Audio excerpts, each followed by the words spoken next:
नमस्कार, स्वागत है आप सभी का जनसत्य न्यूज पर। मैं हूं आपके साथ अनु सिंह। बीजेपी एक ऐसी पार्टी है जिसके पास आज पीएम नरेंद्र मोदी जैसा करिश्माई नेता है। मोदी जिस शैली में भाषण देते हैं वो सीधे लोगों के दिलों में उतर जाता है। यही वजह है कि मोदी हारी हुई बाजी को भी जीत लेते हैं। इसीलिए कहा जाता है मोदी है तो हर नामुमकिन काम मुमकिन हो जाता है। करिश्माई लीडर हैं पीएम मोदी। बिहार में मोदी ने नामुमकिन को मुमकिन किया। इसीलिए कहते हैं मोदी है तो मुमकिन है। इसमें कोई दो राय नहीं कि पीएम मोदी हर नामुमकिन काम को मुमकिन कर देते हैं। चुनाव हो, विदेशी नीति हो या सेना को मजबूती देने की बात हो, मोदी अपनी तरकश से ऐसा तीर निकाल कर चलाते हैं कि नामुमकिन शब्द मुमकिन में बदल जाता है। इसीलिए मोदी आज देश के ही नहीं दुनिया के भी लीडर हैं। दुनिया भी उनकी स्ट्रैटेजी का लोहा मानने को मजबूर है। जब सेना का मनोबल बढ़ाना हो तो वो खुद बॉर्डर पर पहुंचकर सेना कर्मियों के साथ दिवाली मनाते हैं। उन्हें ये संदेश देने की कोशिश करते हैं कि पूरा देश आपके साथ खड़ा है। ये बातें सुनकर सेना के जवानों का सीना भी चौड़ा हो जाता है। जब पड़ोसी मुल्क चीन पाकिस्तान की हेकड़ी निकालनी हो तो बॉर्डर से ही पीएम मोदी ललकारते हैं। उन्हें वार्निंग देते हैं कि सुधर जाओ, नहीं तो भारत से मिलेगा मुंहतोड़ जवाब। चीन पाकिस्तान की हर चालाकी को मोदी लगातार धराशायी करते रहे हैं। ये मोदी का ही करिश्मा है कि पाकिस्तान और चीन दोनों आज घुटने टेकने को मजबूर हैं। आप हैं तो देश हैं, देश के लोगों की खुशियां हैं, देश के ये त्योहार है। मैं आज आपके बीच प्रत्येक भारतवासी की शुभकामनाएं लेकर आया हूं। आपके लिए कोटि कोटि देशवासियों का प्यार लेकर के आया हूं। हर वरिष्ठ जन का मैं आपके लिए आशीष लेकर के आया हूं।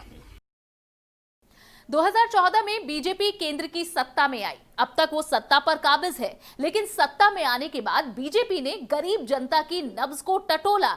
उनके लिए ऐसी ऐसी योजनाएं बनाई जो उन्हें सीधा जनता से जोड़ती हैं। गरीबों के लिए लाते हैं योजनाएं। योजनाएं गरीबों के जहन पर करती हैं असर। गरीबों के दिलों पर राज करते हैं नरेंद्र मोदी। पीएम मोदी जब भाषण देते हैं तो उसमें देश के सबसे निचले तबके की बात करते हैं। उनकी बातों का सीधा असर लोगों के दिलो दिमाग में घर कर जाता है। दरअसल 2014 में सत्ता में आने के बाद मोदी ने गरीबों की नब्ज टटोलने की कोशिश की और उन स्कीम्स को लाने की कोशिश की जिसका सीधा ताल्लुक गरीबों से रहा या गरीबों के लिए रहा। जैसे स्वच्छ भारत योजना, जनधन योजना, उज्ज्वला योजना, ये सारी ऐसी योजनाएं थी जिसका सीधा सरोकार गरीबों से है। इन्हीं स्कीम्स के जरिए मोदी गरीबों के दिलों में ऐसे बैठे कि विपक्षी पार्टियां तोड़ नहीं निकाल पाई। पीएम मोदी गरीबों के साथ साथ देश के अमीर तबके यानी उद्योगपतियों को भी खुश करने के लिए स्कीम बनाते हैं और ये संदेश देते हैं कि मोदी गरीब से गरीब और बड़े से बड़े दोनों के लीडर हैं। और इनका दुस्साहस देखिए, इतना कहने के बाद भी ये लोग बिहार के लोगों से वोट मांगने की हिम्मत दिखा रहे हैं। जो बिहार अपने बेटे बेटियों को सीमा पर देश की रखवाली के लिए भेजता है, क्या ये उसकी भावना का अपमान नहीं है? मोदी के पास चुनावी रैलियों के लिए खास स्ट्रैटेजी।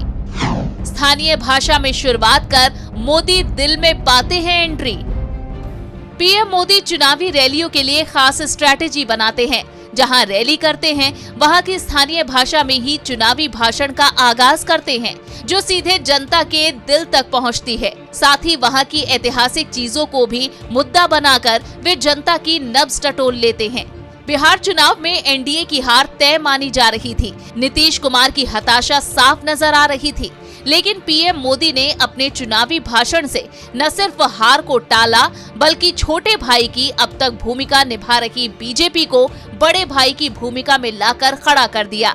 बीजेपी की झोली में 74 सीटें आईं, तो जेडीयू यानी सीएम नीतीश कुमार की पार्टी के खाते में 43 सीटें आईं।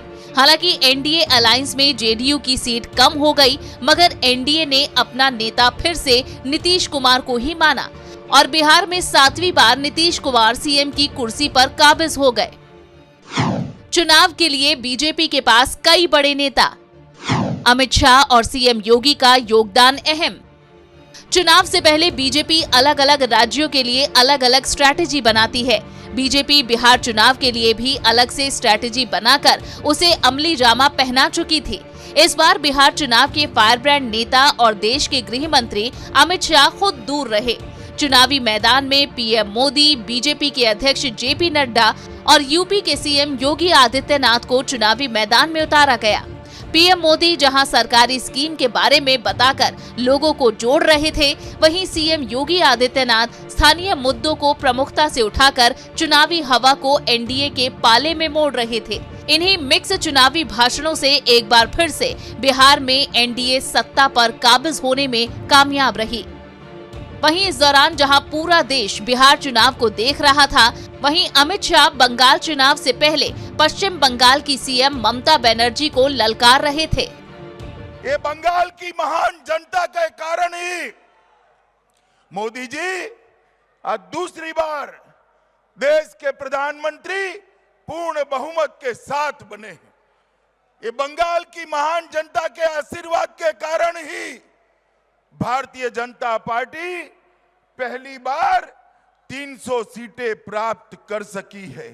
मित्रों, जब हम बंगाल के मैदान में थे, ममता दी कहती थी डिपॉजिट बता लेना, जमानत बचा लेना।